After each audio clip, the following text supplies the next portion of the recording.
Praise the lord. కూడి ఉన్న ప్రతి ఒక్క బిడ్డకు దేవుని నామంన శుభములు. ప్రార్థనతో ప్రారంభించుకుందాము. హల్లెలూయా, హల్లెలూయా. స్తోత్రార్హుడా, మీకే ఘనత మహిమ ప్రభావం తండ్రి. మీరు ఇచ్చిన ఈ యొక్క సమయము బట్టి మీ సన్నిధిలో కూడి మీ యొక్క వర్తమానం చదువుటకు, అంతేకాకుండా మిమ్మల్ని స్తుతించి మిమ్మల్ని ఆరాధించుటకు మీరిచ్చిన ఈ యొక్క తరుణము బట్టి మీకు స్తుతులు.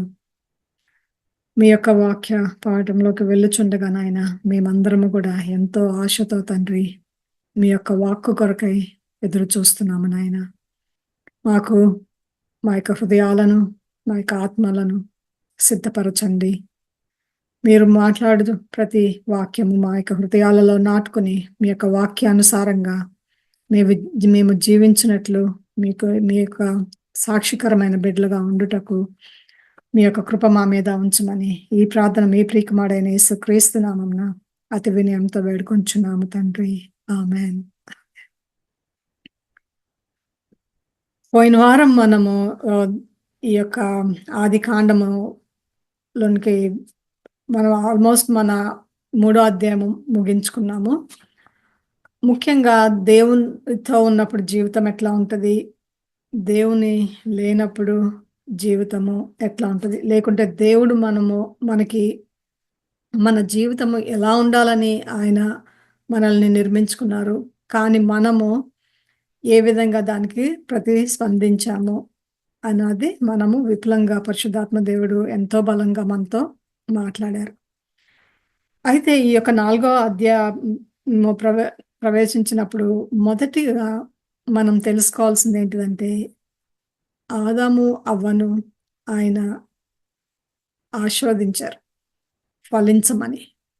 ఆ యొక్క ఫలము ఇక్కడ కయీను ఏబేలు యొక్క జన్మము ద్వారా అది నెరవేర్పబడింది. దేవుడిచ్చిన వాగ్దానము ఆయన ఈ యొక్క కయీను ఏబేలు ద్వారా ఆ యొక్క వాగ్దానం అనేది ప్రారంభమైంది. అది మొదటి ఆశీర్వాదము వాళ్ళకి ఏంటిదంటే ఫలించటం అనేది. ఆ యొక్క ఫలించటము ఇక్కడ మనము చూస్తాము. అయితే అంతేకాకుండా ఫలించిన ఆ ఇద్దరు బిడ్డలు కూడా వారి యొక్క వృత్తి ఎలాగుండాలి అన్నది కూడా మనము ఇక్కడ చూస్తున్నాము. ఒకటేమో కయీను ఏబేలు. ఏబేలేమో గొర్రెల కాపరి, కయీను భూమిని సేద్యపరచువాడు. అయితే తన తండ్రి 2 పనులు చేసేవాడు కదా ఆదాము. రెండిటిని అంటే ఆ యొక్క జంతువులందరికీ అన్నిటికీ కూడా ఆయననే పేరు పెట్టి నామకరణం చేయడానికి మరి దేవుడు ఆదాముకు అవకాశం ఇచ్చినప్పుడు ప్రతి ఒక్క జంతువుకు ఆయన పేరు పెట్టాడు. అదేవిధంగా ఆయన పనిచేయటానికి ఏదైనా తోటలో ఆ యొక్క తోటను సేద్యపరచడము, ఆయనకి భూమిని సేద్యపరచడము ఆయనకి నేర్పించారు. అదే ఏమైతే ఆ యొక్క తండ్రికి ఆ యొక్క స్కిల్స్ ఇచ్చారో అదే తన యొక్క పిల్లలలోనికి ప్రవేశించినాయి. ఎట్లా అయితే దేవుని యొక్క ఆశీర్వాదాలు ఒక జనరేషన్తో ఆగిపోవు, ఆయన ఇచ్చిన ప్రతిదీ కూడా తరతరాలకి కూడా ఫలింపబడతాయి. అంటే దానిని అనుభవించగలుగుతాము. జనరేషన్స్ ఎన్ని అయినా సరే ఆ యొక్క ఫలము అనేది ఎక్కడికి పోదు. దాని యొక్క ఆ యొక్క దీవెనలు యొక్క ఆశీర్వాదంలో ఎటు కూడా పోవు. మనము మన పిల్లలు ఉన్నప్పటికీ కూడా మనకి దానికి ఇతర జనరేషన్స్ కూడా అది ప్రవహిస్తుంది, అది పొర్లుతుంది. అయితే మరి ముఖ్యంగా నేను ఈ యొక్క వాక్య ధ్యానం చేసినప్పుడు ఆయన యొక్క ఫలించటము నెరవేర్పులోనికి రావటమే కాదు, రెండవది ఇక్కడ చూసింది ఏంటిదంటే వాళ్ళు చేసిన కార్యంలో, అంటే వాళ్ళు సంపాదించుకున్న దానిలో వాళ్ళు తిరిగి దేవునికి ఇస్తున్నారు, అర్పణగా ఇస్తున్నారు. కయీను ఏబేలని ఇద్దరు బిడ్డలు కూడా వాళ్ళ కష్టము ఏమైతే చేశారో వాళ్ళు సంపాదించుకున్న దానిలో నుంచి వాళ్ళు తిరిగి దేవునికి ఇస్తున్నారు. అయితే అది చాలా మంచి గుణము. దేవునికి ఇవ్వటము. దానిలో తప్పు ఏమీ లేదు. ఎందుకంటే ఎవరు చేసిన వాటి బట్టి ఎందుకంటే ఇక్కడ మనకి ఉంటది గదా! పొలములో పంటలో యెహోవా కొంత అర్పించాడు. పొలములో ఎంత పండిందో దానిలోంచి కొంత అర్పించాడు. తను కయీన్. అయితే ఏబేలుకొచ్చేటప్పటికి తను పుట్టిన తొలిచూలిన పుట్టిన వాటిలో క్రొవ్విన వాటిని తీసుకొని ఇచ్చాడు. అంటే 2 బహుమతులు ఇక్కడ చూస్తున్నాము. అయితే మనము దేవునికి ఇచ్చేటప్పుడు ఎలాగ మనము తిరిగి దేవునికిస్తున్నాము? అయితే దేవుడు మనకి ఏమిచ్చారో, మనము తిరిగి దేవునికి ఏమిస్తున్నామో, దేవుడు మనకి ఎలాంటి ఉద్దేశంతో ఆయన మనకిచ్చారు, మనము ఎలాంటి ఉద్దేశంతో దేవునికి తిరిగి ఇస్తున్నాము. ఈ యొక్క పాఠ్యభాగంలో మొదటిగా మన యొక్క ఫోకస్ అనేది దేవుడు దాని మీద పెట్టమంటున్నాడు. నేను మీకు మీ యొక్క జీవితాలలో నేను మీకేమిచ్చాను? మనం ఇప్పటి వరకు ఎంతో ఆహ్, ఇన్ డెప్త్ చదువుకున్నాం మొదటి 3 చాప్టర్స్‌లో. దానిలోనే మనకి అర్థమైంది. దేవుడు మనకి ఇ మొదటిగా మనం ప్రకృతి చూస్తే మన చుట్టూ ఎంత అందమైన ప్రకృతి, అందమైన పువ్వులు, అందమైన పక్షులు, మంచి వాసనొచ్చే, సువాసనొచ్చే పువ్వులు. అంటే మనం ఎటు చూసినా మన ప్రకృతి చూస్తే ఎంతో అందంగా ఉంటుంది. ఎంతో అంటే ఆహ్లాదకరంగా మనసుకు ఎ ఎంత బయటికెళ్ళి మనం అవన్నీ చూస్తుంటే సమ్మర్‌లో కూడా ఏమన్నా గార్డెన్‌కెళ్ళినా, లేకుంటే బయటికి వెళ్ళినా, ఆ యొక్క మనసులో ఏదో మనకి ఒక రకమైన శాంతి అనిపిస్తది.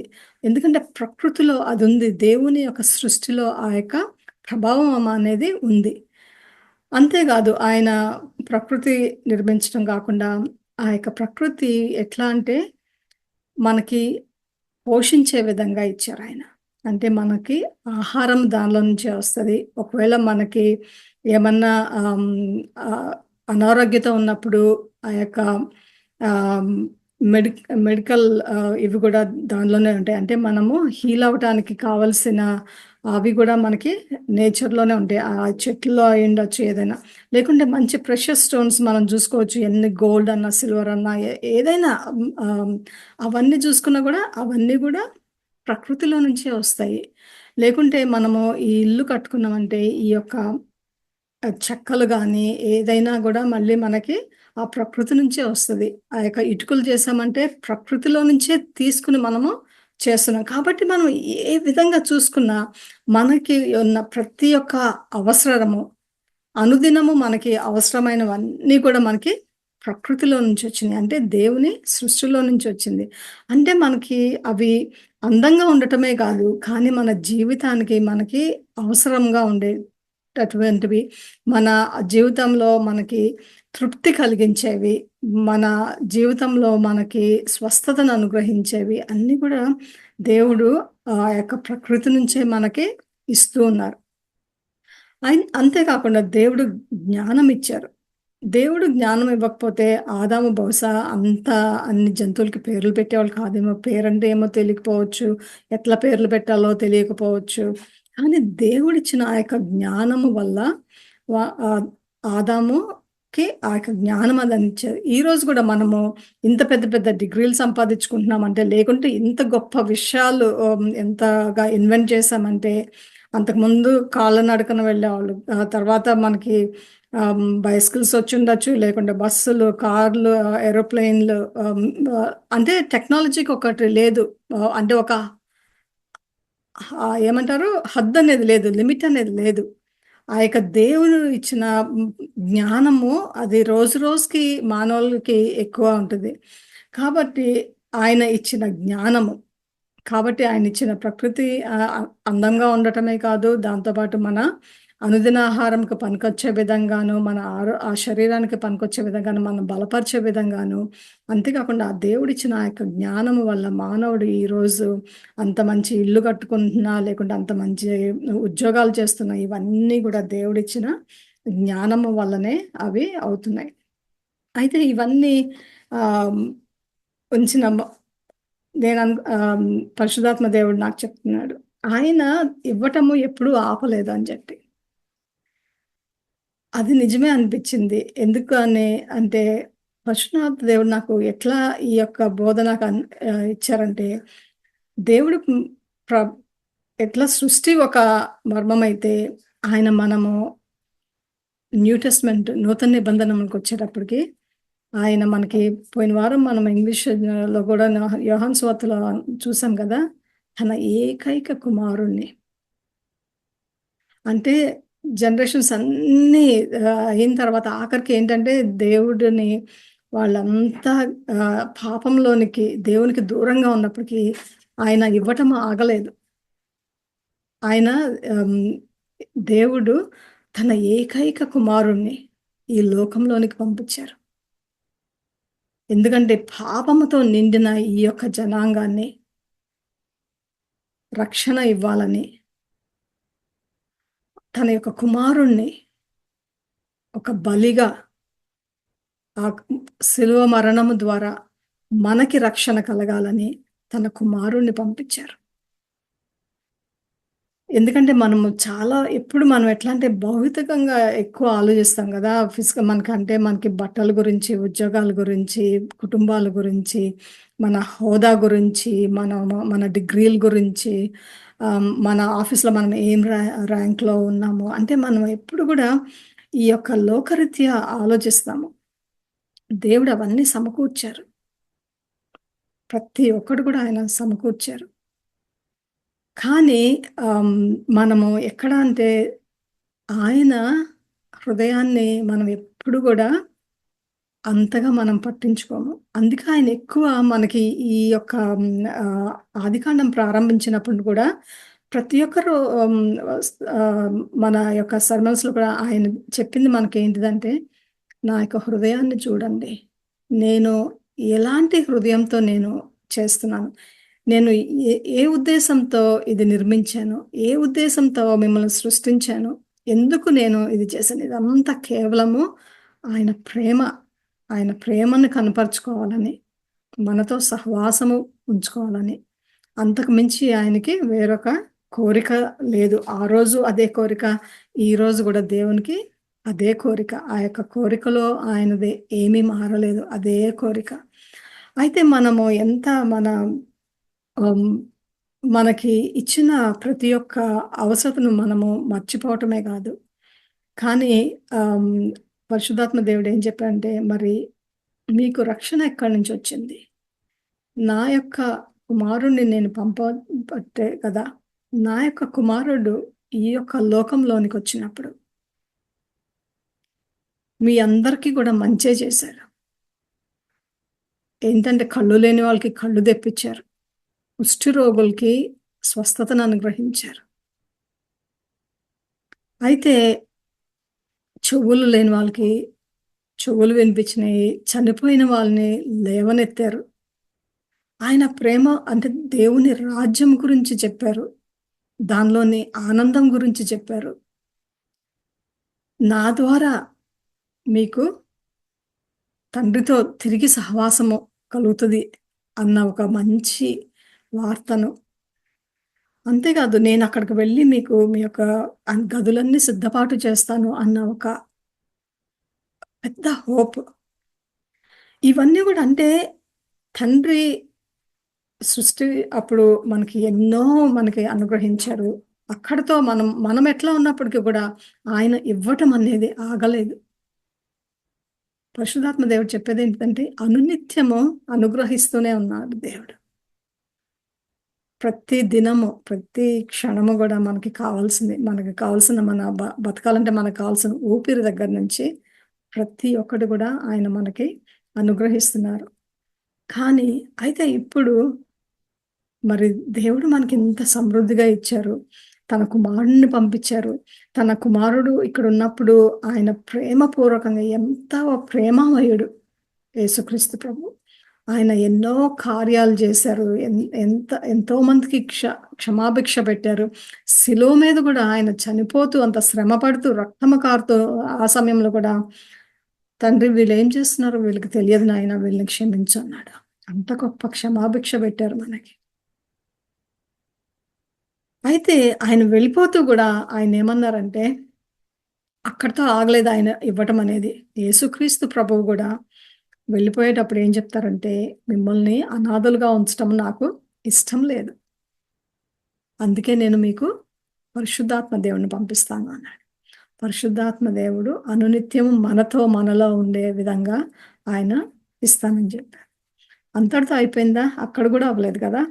ఆయన తర్వాత మూడో దినము లేసి దేవుని తండ్రి దగ్గరికి వెళ్ళినప్పుడు, ఆయన కుడి చేతి పక్కన కూర్చున్నప్పుడు ఆయన ఏం చేస్తారు మన కోసం? అనునిత్యము ప్రార్థన చేస్తున్నారు మన గురించి.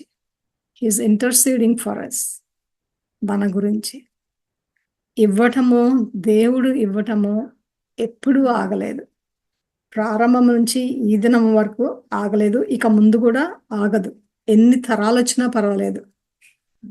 ఎన్ని తరాలొచ్చినా కానీ ఆయన ఇవ్వటము అనేది ఆగదు.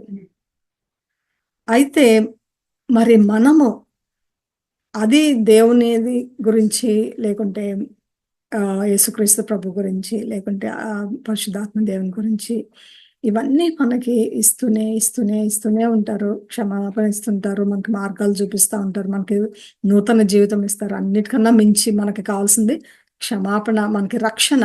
ఆ రక్షణ అనేది కూడా ఆయన మనకి సమృద్ధిగా ఇచ్చారు. అయితే మనము ఏమిస్తున్నాము? నిజమే, ఇప్పుడు కయీను, ఏబేలు వాళ్ళ దగ్గరికి తీసుకుని వెళ్ళారు. అయితే మనమేమిస్తున్నాము దేవునికి తిరిగి? మనము చాలా మంది అనుకుంటాం, నేను అనేక సార్లు చెప్పాను, మనము ఆదివారం పూట గుడికి వెళ్ళటము, లేకుంటే వెన్ మిడ్ వీక్ ఎక్కడన్నా బైబిల్ స్టడీ ఉంటే దానికి వెళ్ళటము, లేకుంటే ఎక్కడైనా మంచి ప్రేయర్ మీటింగ్స్ జరుగుతుంటే వెళ్ళటము, ఇది మనము ఇవ్వటం అనుకుంటాము. అంటే దానిలో పాల్గొనటం, ఇవ్వటంలో అది భాగము. ఎందుకంటే దేవుని వాక్యం వినటము చాలా ముఖ్యం కాబట్టి. కానీ అదొక్కటే అనుకుంటాం ఇవ్వటం అంటే. అది వెళ్ళినప్పుడే మనకు అనుకుంటాము. నేను ప్రతి వారం వెళ్తానండి గుడికి తప్పకుండా. ఏ ఒక్క వారం కూడా మర్చిపోనండి. వెళ్ళకుండా అస్సలు ఉండను నేను. ప్రతి వారం కానుకేస్తానండి. అంటే మన పరిధిలో అంతవరకే. రోజు ప్రార్థన చేస్తానండి. అన్నీ చేస్తున్నాం కదా! కానీ ఎలాంటి హృదయంతో చేస్తున్నాం? ఇక్కడ నిజమే, వీళ్ళు కూడా కానుకలిచ్చారు. వాళ్ళు సంపాదించుకున్న దానిలోంచి కానుకలిచ్చారు కదా! అయితే మరి ఎందుకు ఒకళ్ళు అర్పించిన కానుక దేవుడు స్వీకరించారు. దాన్ని ఎందుకు లక్ష్యపెట్టలేదు ఒకళ్ళది? ఎందుకంటే దేవునికి కావాల్సింది మన హృదయం. అంటే మనము ఏ ఉద్దేశంతో ఇస్తున్నాము? మనం ప్రతి వారము గుడికి వెళ్తున్నామంటే ఎందుకు వెళ్తున్నాము? కానుక వేస్తున్నామంటే ఎందుకు కానుక వేస్తున్నాము? ఈ మీటింగ్స్‌కి వెళ్తున్నామంటే ఎందుకు మీటింగ్స్‌కి వెళ్తున్నాము? ఏ ఉద్దేశంతో వెళ్తున్నాము? దేవుని సన్నిధిలో మనము వాక్యం చదువుకొని ప్రార్థన చేస్తున్నామంటే ఏ ఉద్దేశంతో వెళ్తున్నాం? నిజంగా దేవుని వాక్యము ద్వారా బలపడి, దేవుని వాక్యము తెలుసుకొని, ఆ విధంగా నడుచుకోవటానికి, నేర్చుకోవటానికి వెళ్తున్నామా? మనం ఇచ్చే కానుక మరి ఇతరులకు, ఆ యొక్క సంఘము బలపడే విధంగా, దైవ సేవకులకి సపోర్ట్‌గా గానీ, ఆ యొక్క సంఘము ఎదగడానికి గానీ, మనము సంఘం యొక్క అవసరతలు తెలుసుకొని దాన్ని బట్టి ఇస్తున్నామా? ఎందుకు ఇస్తున్నాము? మరి వాక్యం చదివేటప్పుడు మనము ఎందుకు వాక్యం చదువుతున్నాము? అంటే ఒక అలవాటు. ఎందుకంటే సాధారణంగా క్రైస్తవ కుటుంబంలో వాళ్ళకి చిన్నప్పటి నుంచి మనందరికీ మన తల్లిదండ్రులు నేర్పించిందేంటంటే, బైబిల్ చదువుకోవాలి, ప్రార్థన చేసుకోవాలి. బైబిల్ చదువుకునేటప్పుడు ఎందుకు చదువుతున్నాము? ఎందుకంటే మనం ఓకే 1 ఇయర్‌కి బైబిల్ ఫినిష్ చేయాలి. ఇన్ని చాప్టర్స్ చదవాలి. కాబట్టి ఆ కోటా చదివేసానా లేదా? అందుకు చదువుతున్నారా? అంటే మీరు పెట్టుకున్న గోల్స్ మీరు కంప్లీట్ చేసుకోవడానికి? లేకుంటే ఆ వాక్యములోని పరమార్థము ఏంటో తెలుసుకోవాలని దేవుని సన్నిధిలో చేరి, పరిశుద్ధాత్మ దేవుని యొక్క సహాయము అడిగి నాయనా ఈ యొక్క వాక్యంలో ఈరోజు నేను చదివిన దానిలో ఏమి బోధిస్తున్నావు నాయనా నాకు? ఈరోజు నేనేమి నేర్చుకోగలుగుతాను? ఈరోజు నేను ఏ విషయంలో నా యొక్క ప్రవర్తన మార్చుకోగలుగుతున్నాను?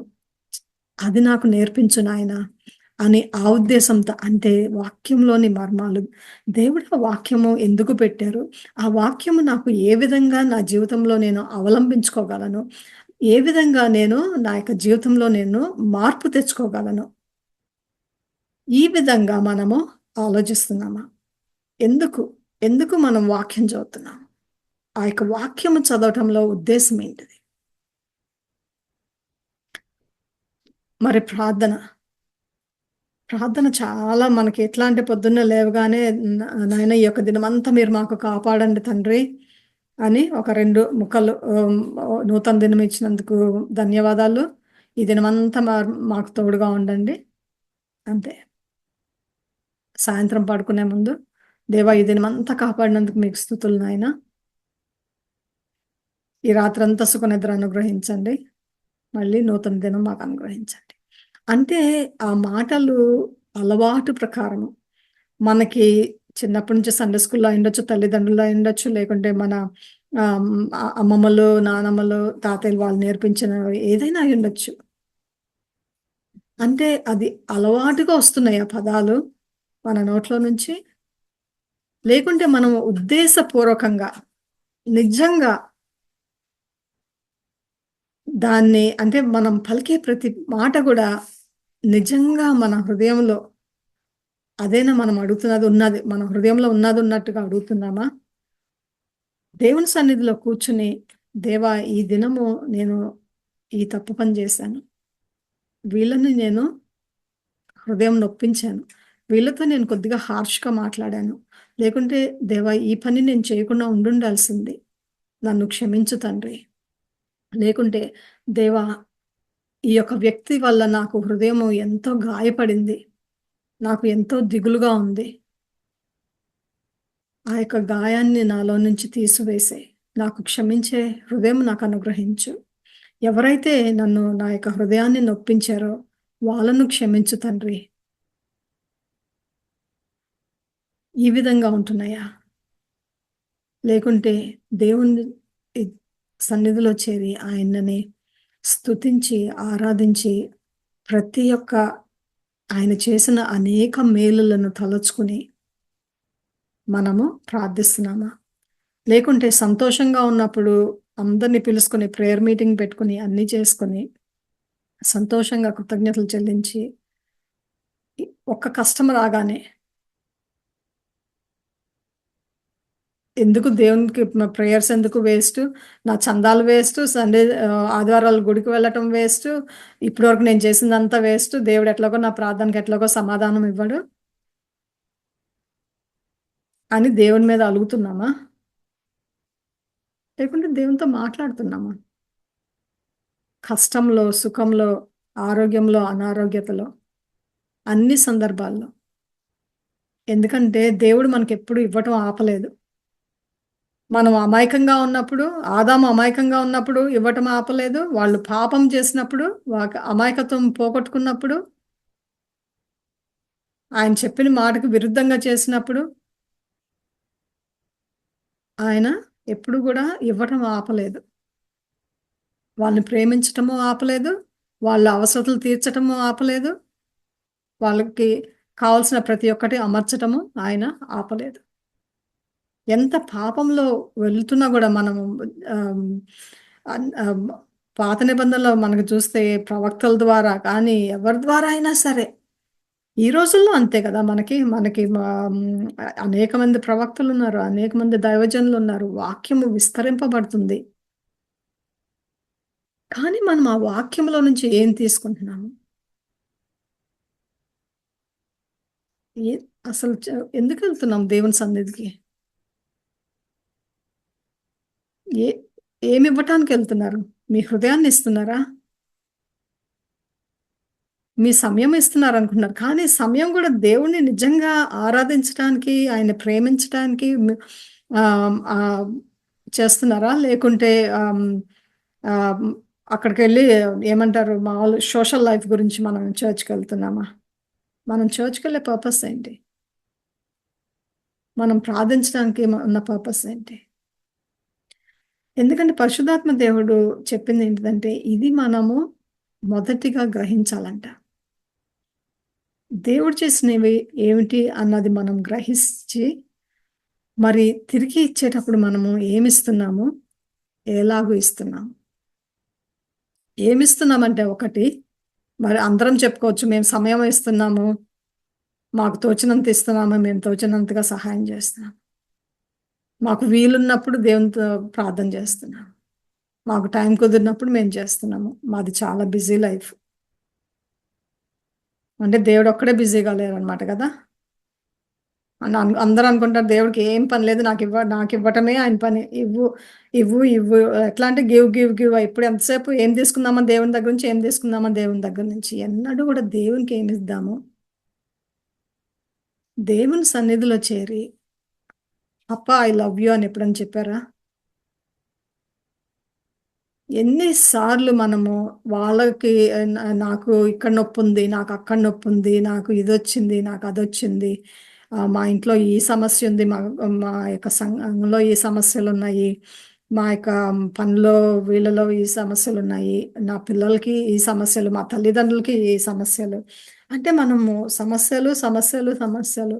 ఎప్పుడు మనము కూర్చొని ఆయన ఆశీర్వాదం లెక్కించుకోవటం మొదలుపెడతాం. మనమేమి ఇవ్వక్కర్లా. అసలు ముందు గ్రహించమని జెప్తున్నాడు. పరిశుద్ధాత్మ దేవుడు చెప్పిందేంటిదంటే, నేను చేసిన ప్రతి ఒక్క మేలుని తలుచుకోమని జెప్తున్నాడు. లెక్కించుకోండి ప్రతి ఒక్కటి. ఆయన చేసిన ఉపకారములన్నిటిని మనం లెక్కించుకుంటే దానికి లెక్కకు ఒక హద్దు లేదు. రాయటం మొదలుపెట్టండి. ఎన్ని పేజీలు రాస్తారో మీకే తెలీదు. కాబట్టి మనం ముందుగా గ్రహించుకోవాల్సింది దేవుడు మనకేమిస్తున్నారు. ఎంతసేపు నేను, నేను, నాది అని కాకుండా ఆయన కృప బట్టి నేను ఎంత మేలు పొందుకున్నాను. ఎంత ఆశీర్వాదం పొందుకున్నాను. నాకు కుటుంబం ఉంది. ఆయన అదే కదా! ముందుగా ఆయన కోరుకున్నదేంటిది? కుటుంబము.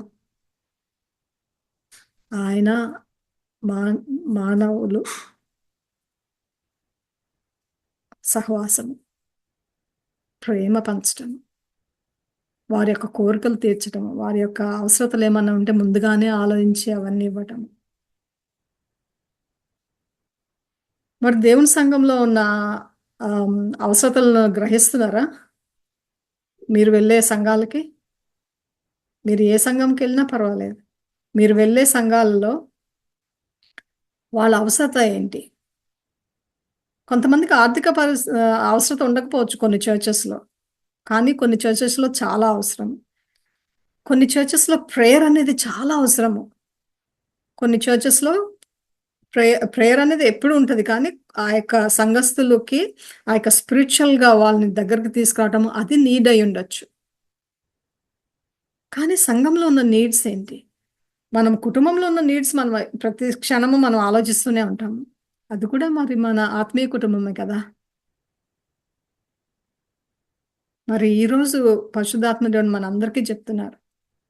నేను ఇచ్చిన ప్రతి ఒక్క మేలును లెక్కించుకోవటం మొదటిదైతే, మరి దేవునికి మీరు తిరుగు ఎలాగో ఇవ్వగలుగుతారు. ఎలాగ ఇవ్వటం ఒకటి, రెండోది ఎలాంటి హృదయంతో. దేవుడు అంగీకరించే కానుకలిస్తున్నామా ఆయనకి? దేవునికి అంగీకారంగా ఉండే స్తుతులు చెల్లిస్తున్నామా? దేవునికి అంగీకారంగా ఉండే ప్రార్థనలు ప్రార్థిస్తున్నామా? దేవుడికి అంగీకారంగా ఉండే కానుకలు మనము దేవునికి అర్పిస్తున్నామా? సంఘానికి అర్పిస్తున్నామా? దైవజనులకి అర్పిస్తున్నామా? లేకుంటే మన తోబుట్టువులకి ఇస్తున్నామా?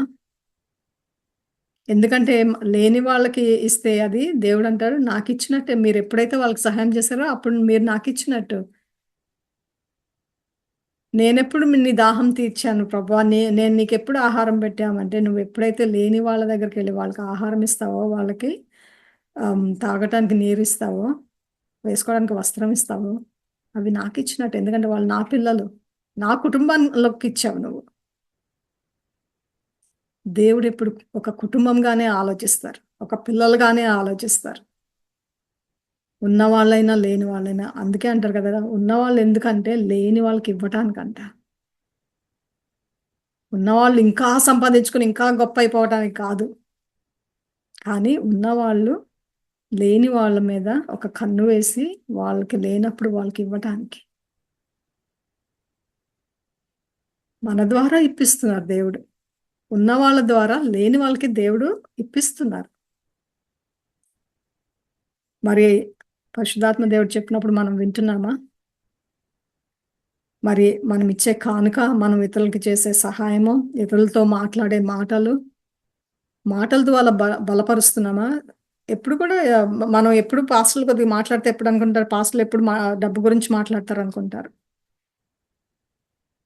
డబ్బెంత అవసరమో మనుషులకి మాట కూడా అంత అవసరం. ప్రార్థనలు అంత అవసరం. ధైర్యం చెప్పడం అంత అవసరం. సమయం గడపడం అంత అవసరం. కష్టంలో ఉన్న కుటుంబంతో ఏం చేయాల్సిన అవసరం లేదు. వెళ్లి వాళ్ళతో సమయం గడపొచ్చు. వాళ్ళతో పాటు ఉండి ప్రార్థనలు చేయటానికి స్ట్రగుల్ అవుతున్న వాళ్ళ దగ్గర కూర్చొని వాళ్ళతో కలిసి ప్రార్థన చేయొచ్చు. కలిసి వాక్యం చదువుకోవచ్చు. కలిసి ఆ యొక్క వాక్యంలో దేవుడు పరిశుద్ధాత్మ దేవుడు ఎవరు అవసరత బట్టి వాళ్ళకి బోధిస్తారు కాబట్టి, ఒకళ్ళకొకళ్ళు ఆ యొక్క స్క్రిప్చర్స్ షేర్ చేసుకోవచ్చు. మనం ఎంతసేపు పక్కన వాళ్ళు వాళ్ళేం చేశారు, వీళ్ళేం చేశారు, వీళ్ళేం చేసుకున్నారని ఆ యొక్క ఒకళ్ళ మీద ఒకళ్ళు గాసిప్ చేసే బదులు, దేవుని వాక్యంలో ఉండి దేవుడు పరిశుద్ధాత్మ దేవుడు ఎవరికి ఏ విధంగా బోధిస్తున్నారు, లేకుంటే ఎవరికి ప్రార్థన అవసరత ఎక్కడ ఉంది, ఇలాంటివి దేవుడు చూసేది. మన హృదయము. కొంతమంది నామకార్థంగా చేస్తారు. ఇక్కడున్న సమస్య ఏంటంటే, ఇద్దరు గూడా ఒక కానుక అనుగ్రహించారు. కానీ, బహుశా ఒకళ్ళు నామకార్థంగా ఇచ్చుండొచ్చు. ఇవ్వాలి గాబట్టి ఇచ్చుండొచ్చు. చర్చికి వెళ్ళాలి గాబట్టి వెళ్తున్నాము. లేకుంటే మమ్మీ మమ్మీ కోసం వెళ్తున్నాము, డ్యాడీ వాళ్ళ కోసం వెళ్తున్నామా? లేకుంటే పెళ్లి పెళ్లి గావాలంటే సంబంధాల కోసం వెళ్తారు కొంతమంది. నిజంగా ఒక్కొక్కళ్ళ రీజనింగ్ ఎట్లా ఉంటదంటే ఆహ్, మనము గుడికి వెళ్ళే రీజన్స్ మనకు చాలా ఆశ్చర్యంగా ఉంటది. మనం మనసు విప్పి నిజాలు మాట్లాడుకుంటే. మన కొన్ని సార్లు అంటే అన్నప్పుడు కొద్దిగా మనసు కష్టం ఉండొచ్చు కానీ, కానీ దేవుడు అంటున్నాడు, "నా దగ్గరికెందుకొస్తున్నారు మీరు?" And God really wants to know thought. ఆయన నిజంగా అడుగుతున్నారు ఈ ప్రశ్న. ఎందుకు నా దగ్గరకొస్తున్నారు? అంటే అంటే నాతో సమయం గడపడానికి ఎదురు చూస్తున్నారా మీరు అని అడిగా. మీకిష్టమైన వాళ్ళతో మాట్లాడంటే మీరేం చేస్తారు? ఎంతో ఎదురు చూస్తారు గదా! ఆ సమయం కోసం. పిల్లలు ఎప్పుడన్నా ఒక స్పోర్ట్స్‌కని 2, 3 డేస్ ఎళ్ళినా, లేకుంటే ఉద్యోగానికి వేరే చోటకెళ్ళినా ఇట్లా ఇంటికి తిరిగొస్తున్నారంటే ఎంత ఆశతో ఉంటాం గదా! మనం గూడా ఆశగానే వెళ్తాము వెళ్ళేటప్పుడు.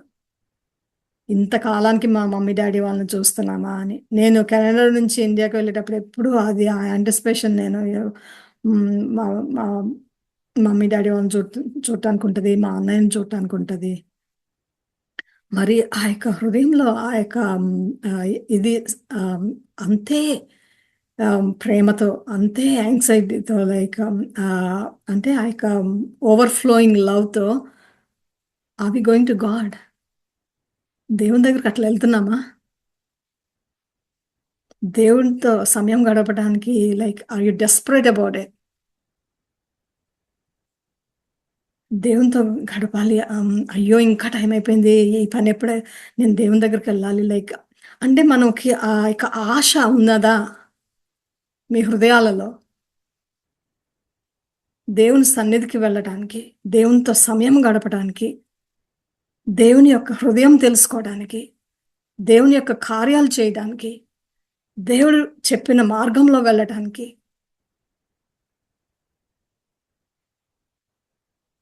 ఏమిస్తున్నాం మనం దేవుడికి తిరిగి?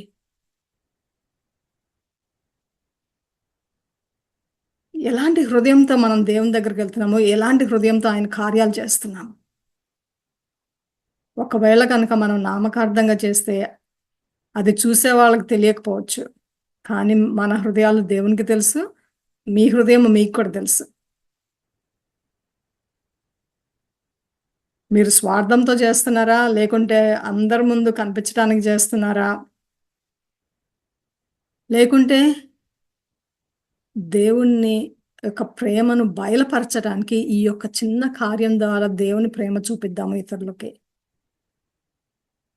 దేవుడు ఈ యొక్క చిన్న అవకాశం ఇచ్చారు. దేవుని ప్రేమ నేను చూపించడానికి ఈ యొక్క అవకాశం దొరికింది అనే ఆ యొక్క పవిత్రమైన హృదయంతో మనం వెళ్తున్నామా? దేవుని దగ్గరకి కానీ, దేవుడు ఎవరి దగ్గరికైనా ఆయన మనల్ని పంపించే మనుషుల దగ్గరికి కానీ మనం ఎందుకు వెళ్తున్నాము? నామకార్థ ప్రార్థనలు ఆయనకు అవసరం లేదు. నామకార్థ కానుకలు ఆయనకు అవసరం లేదు. ఆయనేమంటారు? మీ యొక్క బలులు నాకు అవసరం లేదు. మీరు చేసే పండుగలు నాకు అవసరం లేదు. నాకిష్టం లేదు గూడా మీరు చేసే బలులు. ఇన్నిన్ని బలులు చేస్తున్నారు. నాకిష్టం లేదు అని అంటారు వాక్యంలో.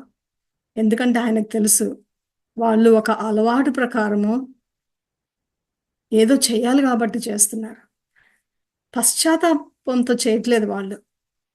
నేను తప్పు చేశాను. దీనివల్ల ఈ తప్పు తిరిగి నేను చేయను అని ఆ యొక్క ఆ మనసు విరిగిపోయి, నలిగిపోయి ఆ యొక్క పశ్చాత్తాపపడి వాళ్ళు అది చేయట్లేదు.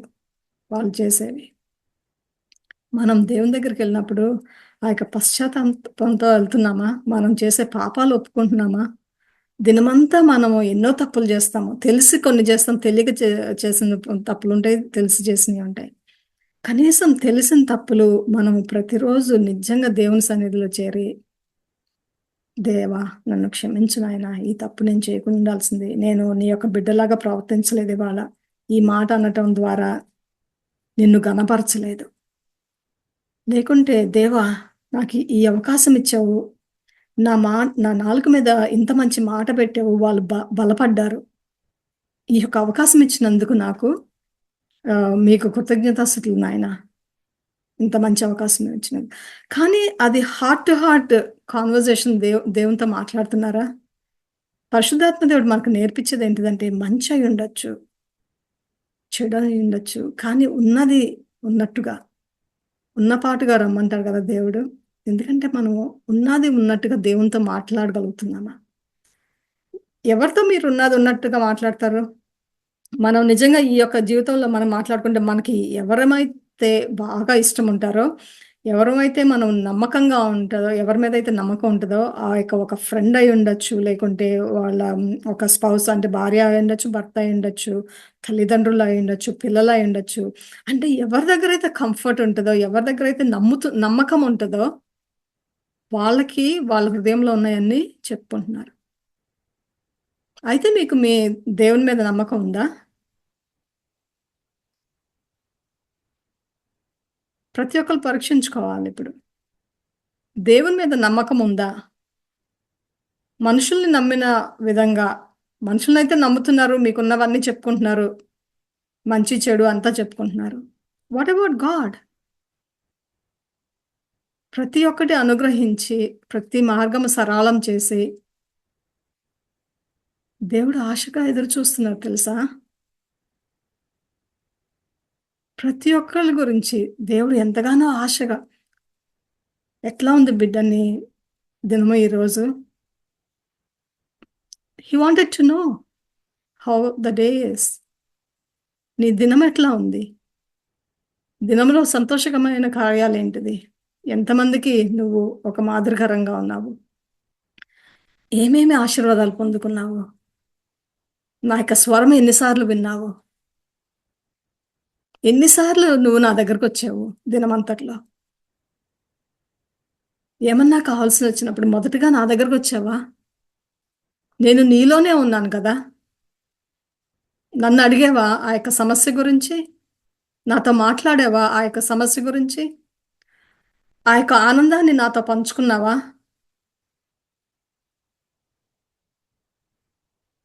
కానీ మనం ఇవేమి చేయము. But God is waiting. దేవుడు ఎంతగానో మనం ఇచ్చే కానుకలు కాదు, మనం ఎంత కానుకేస్తున్నామో అని కాదు, ఎన్ని చాప్టర్స్ బైబిల్ చదివామని కాదు, ఎన్ని ప్రేయర్ మీటింగ్స్కి అటెండ్ అయ్యామని కాదు. నన్ను ప్రతి క్షణము అనునిత్యము నన్ను తలుచుకుంటున్నావా? నీ మంచిలో, నీ చెడులో, నీ భయాలలో, నీ ధైర్యాలలో, ఇన్ ఎవ్రీథింగ్ నన్ను తలుచుకుంటున్నావా? మాట్లాడు నాతో. And that's what God is saying. దేవుని యొక్క కోరిక అదే. అంతేగాని ఏదో పంట పండింది, పంటలో నుంచి పంట ఇచ్చేసాను, లేకుంటే జీతం వచ్చేసింది, దానిలో దశమ భాగం పక్కన పెట్టేసి కానుకేసేసాను. ఈరోజు నాకు ఇది చాలా బాగా అయింది, అందుకే 2 గొర్రెలు 2 మేకలు తీసుకుని వెళ్ళి అర్పించేశాను. He doesn't want that. దేవుడికి అవేం అవసరం లేదు. దేవుడికి ఏమైనా తక్కువ ఉన్నాయా? ప్రతి ఒక్కటి ఆయనదే కదా, ఆయనకేం తక్కువ లేదు. ఆయనకు కావాల్సింది ఒకటే, మన హృదయం. మనము మనసు విప్పి ఆయన దగ్గరికి రావటం, అదొక్కటే ఆయన కోరుకుంటున్నారు. ఇంకేం అక్కర్లేదు ఆయనకి. మీరు ఎన్నెన్నో ఏమేమో ఇచ్చేస్తున్నారని అనుకుంటే, ఈరోజు మనకి మేల్కొల్పు పరిశుద్ధాత్మ దేవుడు చెప్తున్నాడు. నాతో మాట్లాడుతున్నావా ప్రతిదినము? నాతో మాట్లాడి, నేను మార్గం చూపిస్తాను దేవుని దగ్గరికి. యేసుక్రీస్తు ప్రభు వల్లే ఉండాలని కోరికగా ఉంటుంది కదా, నేను చూపిస్తాను మార్గము. కాకపోతే ఏంటిదంటే ఆ సమయం ఇవ్వాలి, నా స్వరము వినగలగాలి, చెప్పింది చేయగలగాలి. వీటన్నిటికీ ముందు నమ్మకం ఉండాలి. ఎవరి మీద నమ్మకం పెట్టుకుని మనం పరిగెత్తే బదులు, సృష్టించిన మన దేవుని యందు, తన ప్రాణము అర్పించుకున్న యేసుక్రీస్తునందు, మన రక్షణ కొరకై ఆయన తన ఆఖరి రక్తపు బొట్టు వరకు చిందించి ఆయనను సమర్పించుకున్నారు. మరి ఆయన మార్గంలో ఆయనతో సంబోధించడానికి మనకెందుకు, సమయం గడపడానికి ఎందుకు మనకి ఇంత, అంటే ఎంత స్ట్రగుల్ అంటే, దేవుని దగ్గరికి వెళ్ళాలి, ప్రార్థన చేయాలి అంటే అదొక ఏదో పెద్ద పని. కానీ ఆయన అంటున్నారు, నా దగ్గరికి ఆశగా రమ్మంటున్నారు. ఆశపడిన ఆత్మలకి తృప్తిపరుస్తారు ఆయన. ఆయనకి ఆశించే హృదయం కావాలి. ఆయన సన్నిధిలో గడపాలని, ఆయనతో మాట్లాడాలని, ఆయనకు అన్ని పంచుకోవాలని. మన జీవితంలో ప్రతి ఒక్కటి చిన్నది కాదు, పెద్దది కాదు, ఎంత సిల్లిదైనా సరే ఆయనకి చెప్పుకుంటే ఆయనకి ఎంత ఆనందమో.